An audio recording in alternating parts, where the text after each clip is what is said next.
Hey, what's up? It's your boy Mike B, and you are tuned into another episode of Keep It Moving Podcast. Y'all know what it is.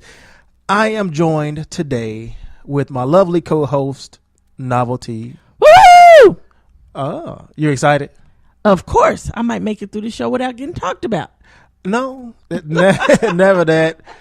The reason she's excited is because it's just the two of us. Hey. We can make it if we try, just the two of us. Just the two of us. Right on. With no JT tonight. I know you guys are super, super sad, but he's going through some things right now. Hopefully he will be back with us by the next show. Maybe so, maybe not. We don't know, but we gonna make it to do what it do while we can. While we can. I wanted to get your opinion on one real quick topic. I know we didn't discuss this, but have you been hearing more about, or have you been hearing about what's been going on with your girl, Lauryn Hill? Are you a fan of Lauryn Hill? Love Lauryn Hill. Now, have you been more recently? It seems like we get more and more stories about her showing up late to her performances. I haven't heard about any of those. I mean, other than the ones that were 10, 20 years ago. She was late 10, 20 years ago? I know there were issues with performances right before she stopped performing completely. I don't remember what they were. It was too long ago, and I'm old. Oh, so you admit. So I guess with JT not here, you're gonna do it for him. Right on. But more and more recently, we've been hearing over almost weekly. We hear about a show where Lauryn Hill showed up an hour late, 2 hours late, and I think more recently in Atlanta, she showed up like 2.5 hours late to her performance. Only got to perform like 30 to 40 minutes or something like that, and so they were pissed. Like, what's the longest you would wait for the artist to get there? I don't think I'd wait 2 hours. I would be at the box office saying I want my money back. But if you are a diehard fan, you don't think you would just stick it out? I would assume me personally, I would assume that they're not coming because why? To stay that long, I would assume that they're not going to show up. But then too, why wouldn't they show up? Well, and then my next thing is, if they 2 hours late, you gonna pay me? You gonna give me half my money back because I only got half my concert? I don't even think they got half. If she only performed for 30 to 45 minutes. Well, a normal set can be 30 to 45 minutes, but that's usually with them and the other people they bring in. Oh, like the opening acts and stuff like that. Acts. I wonder, now that I don't know. I don't know if they mentioned if any of the opening acts actually perform, or do they come on tour with her? Not necessarily. A lot of them just kind of meet up. Okay. So it just kind of depends on the tour itself. So if her set was only supposed to be 30 to 45 minutes, okay. But if her set was supposed to be longer than that, I want my money back. Did somebody at least give me half a discount? Give me 50. I mean, think about it. A concert ticket nowadays is anywhere from $45 to $100 and some change. If I give you $100 and some change and I don't get my full concert worth, I want my money back, or at least half of it. I want something. Yeah. Bring me snacks, liquor, some beer, do something.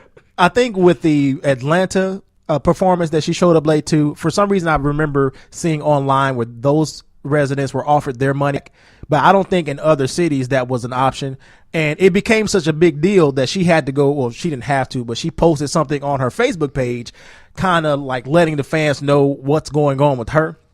And she said, I don't show up late to shows because I don't care, and I have nothing but love and respect for my fans. The challenge is aligning my energy with the time, taking something that isn't easily classified or contained and trying to make it available for others.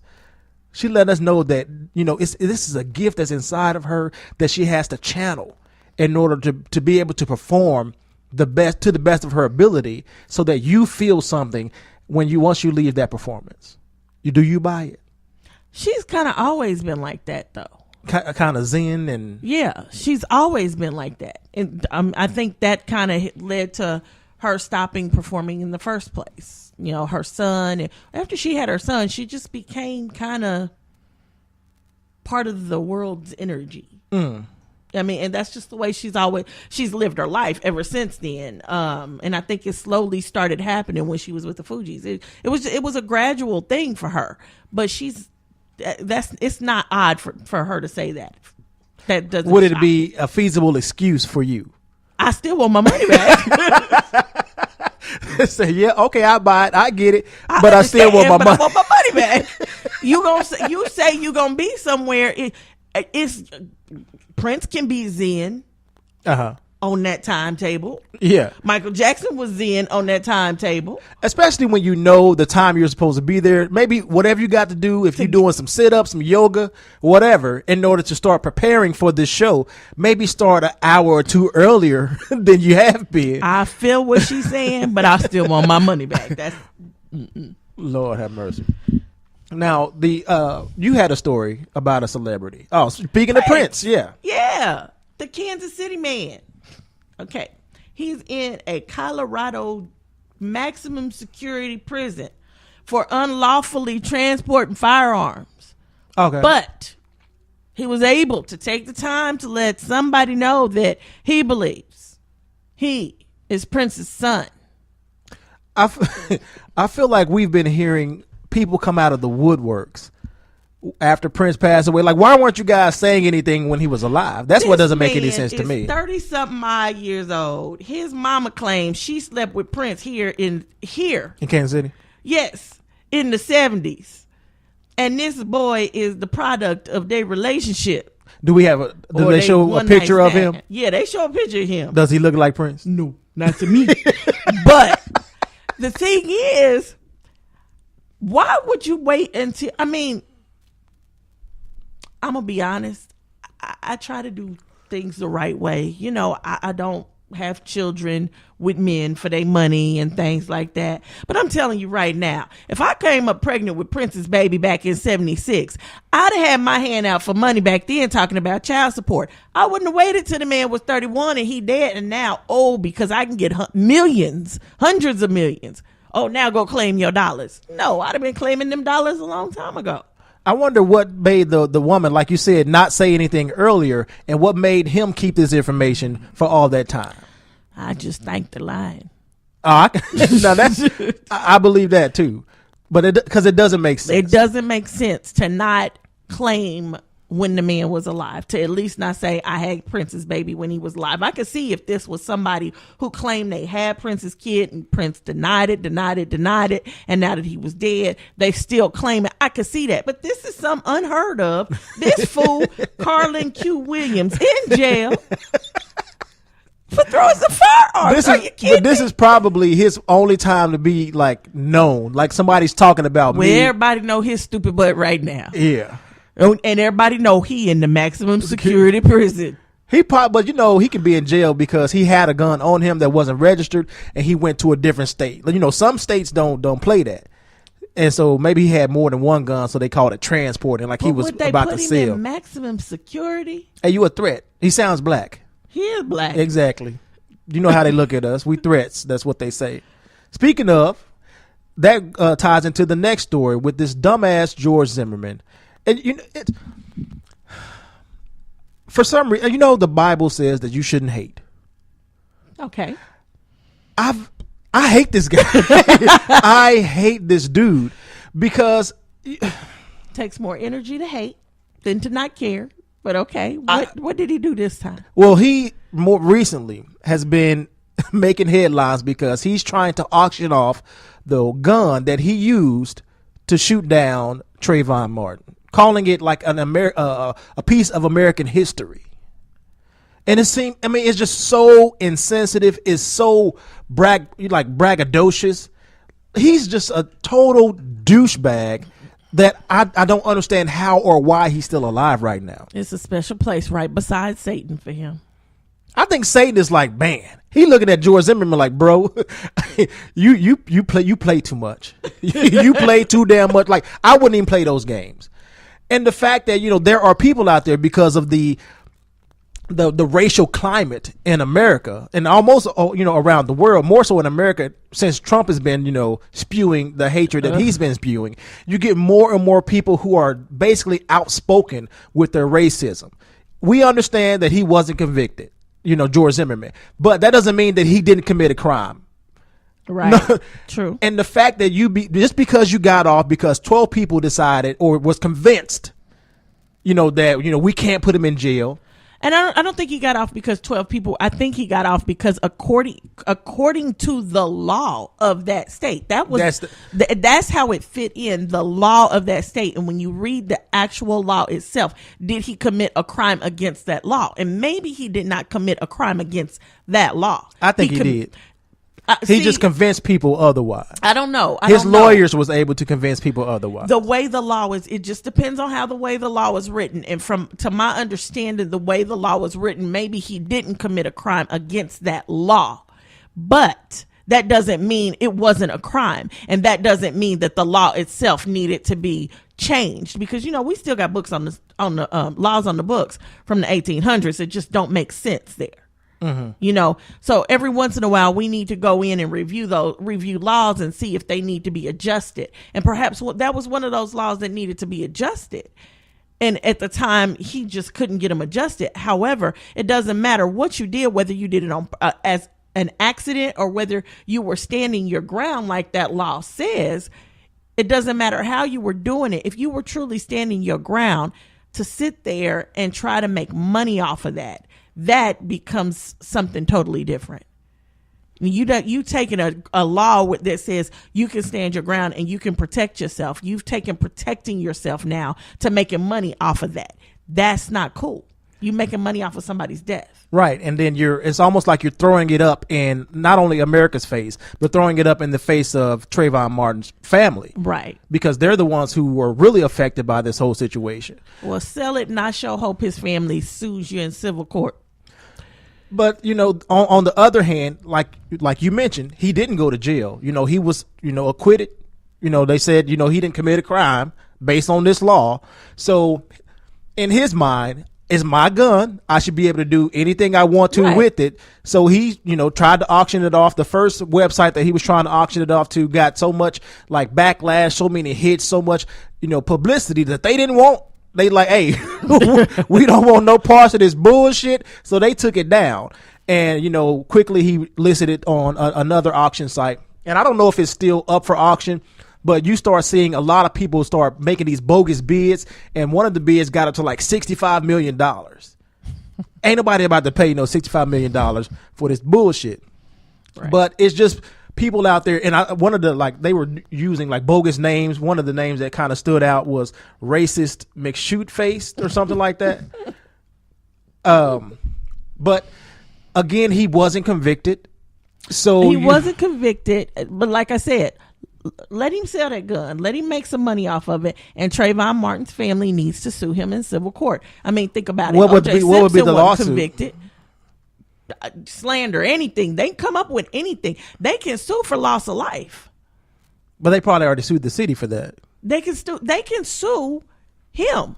Because of this auction, though? If he comes up with money and they decide to take that course, that they decide to go to a judge and say, hey, I want to sue this man for loss of life, they still can do that. I mean, if you think about it, look at what happened with O.J. Simpson. O.J. Simpson wasn't convicted, but those families still sued him, and he lost everything in the lawsuit. The court awarded that because that was something that could be done. So they can still take him. They can take him to civil court. I don't think there's any kind of statute of limitations in civil court. Why do you think they haven't? He ain't got nothing. He sold a painting like was it last year or the year before for $100,000? That's not much. Well, he's not going to clearly this $65 million is he was auctioning it, with the reserve price of like $5,000. The gun is worth $400. So, I mean, what kind of money he gonna get? Right. Now, if he does get money, it's just somebody just wanting to be racist and somebody wanting, maybe.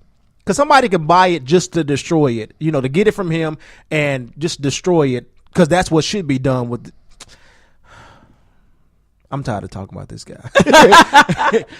Because, I mean, he's not really worth it. But just the fact that we continue to, like every couple years, he just pops up with some bullshit.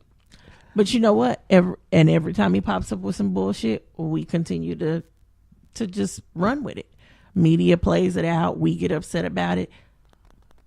It's just time to let it go and let him go. We need to retire George Zimmerman. Yes, we need to retire him. He don't need to be on our minds. He don't need to be a topic anymore. Let him die. Just let him die. Karma, get his butt. If karma don't, God will, whatever you believe in, he gonna get his. You talk about some people that was so excited once we had that headline that George, somebody shot at him. You remember that? It was so many people like, Lord, is that you? He gonna get his one way or the other. He gonna get his. So another alarming story that I would like to bring up is what we heard. I think it was this past week about the Atlanta HIV epidemic. Well, they're calling it an epidemic, where they're saying that like possibly 1 in 51 people will be infected with the HIV virus. That's scary. And that's just in Atlanta. It wasn't saying like in Georgia, the state. It's saying in the city of Atlanta. That's crazy. That's uneducated. Period. AIDS is not, it is preventable. It is not that it is not preventable now. You can keep from catching this disease. It's education, and there's so many people out there that refuse to be educated. Do you think, when you say education, I'm thinking you're talking about people being hip or knowledgeable about safe sex practices. Knowledgeable, but I feel like people know about condoms. People know about wrapping it up. People know about HIV and AIDS. People know about these sexually transmitted diseases. They just refuse to take the precautions to protect themselves. I feel like a lot of times it's just them being, not that they're ignorant of it. Sometimes it's people that are just lazy.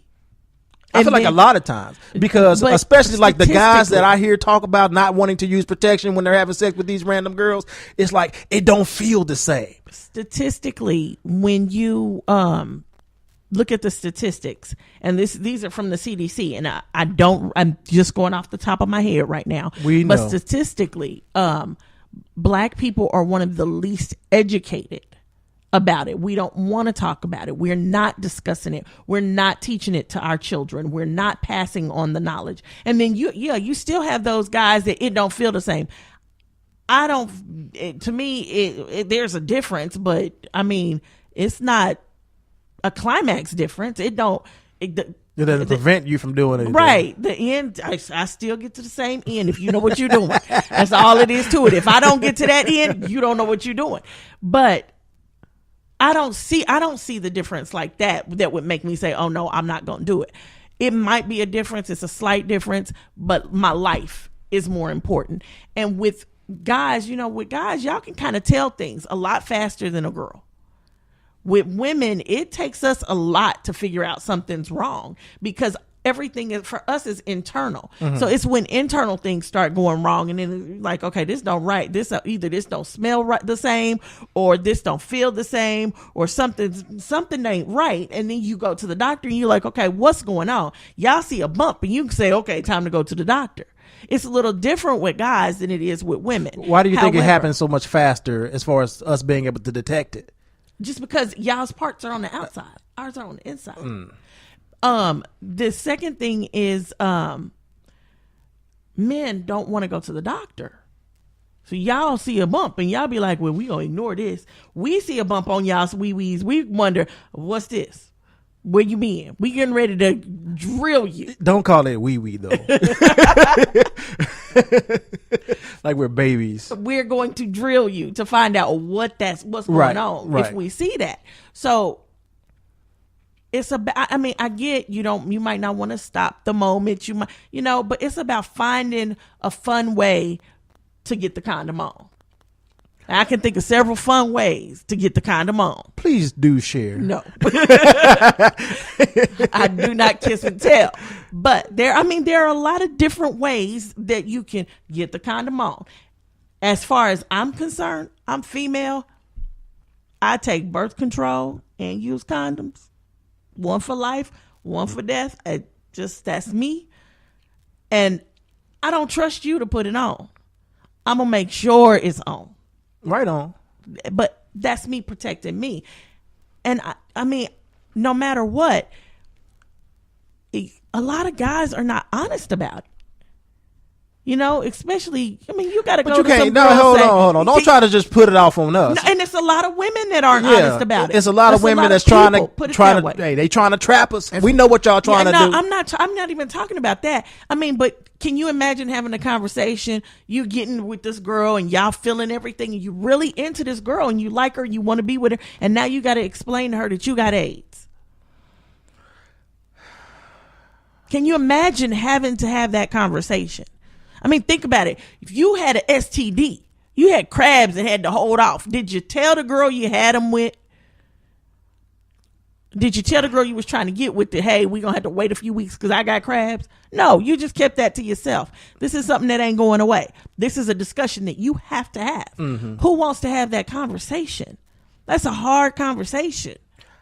I feel like if you got to that point, that's when you start. I'm assuming that there are like dating websites out there for people who are living with this disease so that you don't have to go through the struggle of having the conversation. I don't think so, but that might be a good idea. However, you don't think so? I don't think so. I would, for some reason, I would think maybe on like dating sites that they have now. No, I can't imagine somebody black people meet and you saying look, in your description talking about you.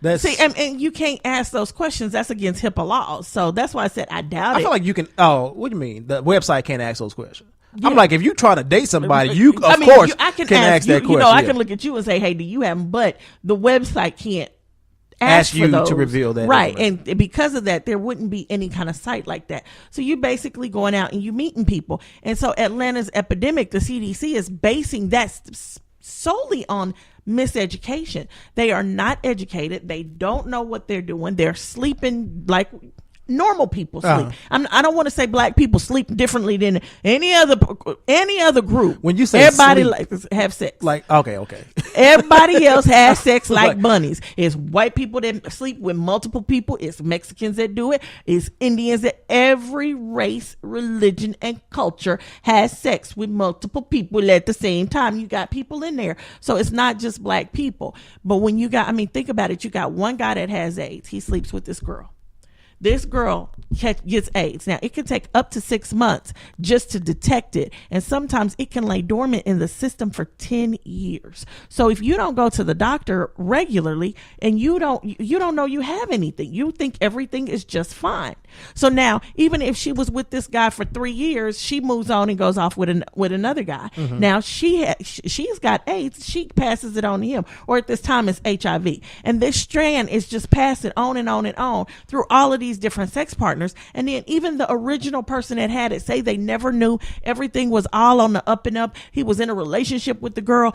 He finally realizes 10 years later, because he never went to the doctor, I'm sick. I don't know what's wrong with me. Goes to the doctor. Now his HIV is full-blown AIDS. He's dying, and he got to call this girl and tell her. He's got to call all the women he's been with and tell them. Those women have got to call all the people that they've been with and tell them. And then those people got to call all the people they've been with.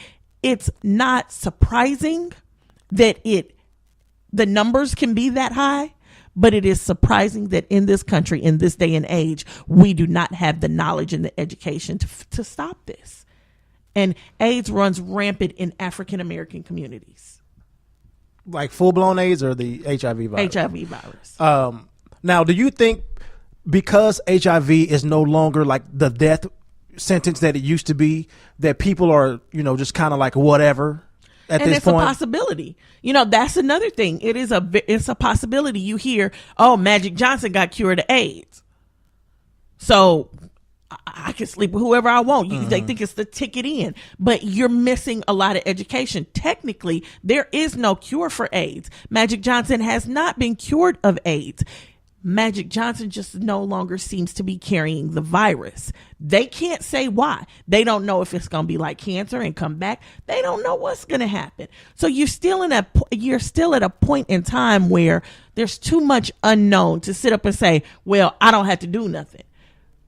Put a cap on it, wrap it up in saran wrap and some aluminum foil.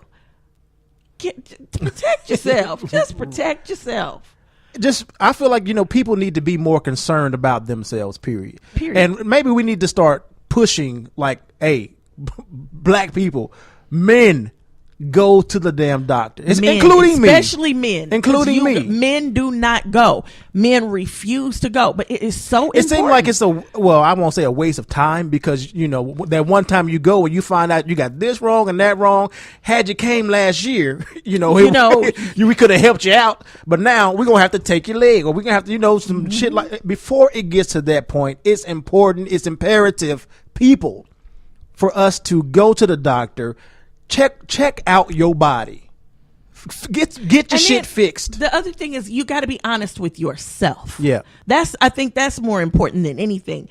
If something ain't feeling right, it ain't feeling right for a reason. Aches and pains, you're not supposed to hurt on the left side. You're not supposed to always have a cramp in this area. These are not normal things. So if you can't relate them to aging, because every once in a while I get a cramp in my butt, can't figure out where it come from, yeah, keep going. If you can't relate, yes, I'm old, here we go again. But if you can't relate it to just kind of basic aging, if it doesn't seem normal to you, then you need to say, okay, I need to see somebody. I need to talk to a doctor. And you have to be honest with your doctor. Your doctor that's by law that's a good thing is right there, not allowed to tell anybody your business. Nobody your business. That's the law. And if they do, you can sue them. So tell them your business. Dare them to say something and sue them. If I beat that, you'll have some money in your pocket. But you got to be honest with yourself. You got to be honest with your doctor. If your doctor says, how many people have you slept with, and you done slept with 45, you tell your doctor 45. Be honest, because that's the only way your doctor is going to know what to do to make sure you're okay. That's the only way they know what tests to run and things like that. Right. Because so they can properly diagnose you. Right. I can go into my doctor and have my normal medical exam, and my doctor's first question she always asks me, are you sleeping with the same person you were sleeping with? If I tell her, yeah, she's not going to run a certain set of tests.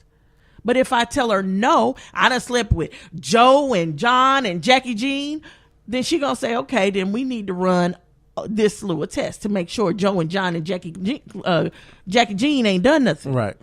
So it's about protecting yourself when it comes to your doctor. It's about your health. You got to get out there. You got to see a doctor. I'm scared to go to Atlanta. I'm supposed to be there next week. Make sure I ain't sleeping with nobody. But even if you do, you know how to protect yourself. So that's what's key. It's not about not having sex. Even though y'all know good and hell well, y'all not supposed to be having sex before marriage. Yeah, like you even follow that law. We ain't talking about me. Whatever. But yeah, that's important. People, protect yourselves. Get yourselves checked out. Get it right. Get it tight. Hey, wrap it up. Now you gonna talk about your baby story, or are we these poor little babies? So now you know the law that says that you can just drop an infant off at a fire station, police station, or a hospital. The safe place. Yeah, I think that's what they call it. Law. Mm-hmm. Okay, well, now in Indiana, they have these little boxes, and they kind of look like mailboxes. They're about the size of a bread box. Mm-hmm. You open it up like the post box. The post box where you stick the little blue ones where you slide down. You open it up and it's gone. Yeah. Well, they kind of like that, but you put the baby in it. Uh-huh. So and I'm thinking, kind of like putting the baby in a dresser drawer. If I put this can't be healthy. If I put a baby in a dresser drawer, them people be at my door knocking on the door. We taking your baby. Yeah. Well, it looks like that, but they're actually little incubators. So they're set at a temperature. They keep the newborn warm, and they say that someone will be to take the baby. I guess when you close it with the baby in there, it automatically alerts somebody, and somebody will be in there to take the baby within, I think it was a minute. Somebody will be or minutes away, one or the other, okay, to take the baby. They seem like they out there watching. Well, and I think that's what they wanted. They're trying to make it to where you're not watched. Nobody sees you, and people feel safe dropping these babies off there. Because if you drop them off at the hospital, or somebody will see you and they stop and they ask you questions. Uh-huh. People don't want to answer questions. People don't want to be involved. They just want to drop the baby off. So this way, you can drop the baby off anonymously. Nobody sees you, and the baby's safe. Can you imagine? You going to drop off a baby in this little bread box incubator, and there's already a baby in there. Oh my God. they better be getting them babies once a minute. I mean, that if is this a good idea? Is this a good idea? Well, they're supposed to be in the walls of fire departments, so it's always somebody at a fire department. Yeah. So but I'm saying being able to just like, is this encouraging people to just give up their babies? No, I don't think so. I mean, I think it's a better idea than before there were no safe haven laws. You would find babies in trash cans. I saw something on Facebook where somebody looked like they had tried to push the baby down a sewage drain, and a couple kept hearing stuff in their walls and couldn't figure out what it was, and got the plumbers out there, and they cut open the sewage drain, and there was this baby. You know, so what people were doing to get rid of babies before was just so wrong. I mean, you could have given them, dropped it off at somebody's house versus throwing the baby in a garbage can, or throwing the baby in a river or a pond or anything. I did see a recent video on Facebook where it was these two guys trying to get this bag out of the water. And I'm like, why are they going for this bag? But once they got it out and they opened it, it was a baby in there. And the baby was still alive. I'm like, I don't know how that was. By God's grace, God protects babies and fools. So, I mean, I think it's a better idea than allowing people to just drop babies off. I mean, and don't get me wrong, it's never been allowed, but how can you really stop it if you don't see it? Right. Well, folks, that's the show. We appreciate you guys for tuning in. As always, you guys take care of yourselves. Any last words, Novelty? No, JT. Woohoo! You celebrating? No, I want JT back. Come back, JT. We miss you. Oh, ain't that sweet? Better come back with no old jokes, though. It's never going to happen. Never going to happen. I know. Until next time, folks, take care of yourselves. Peace. Night.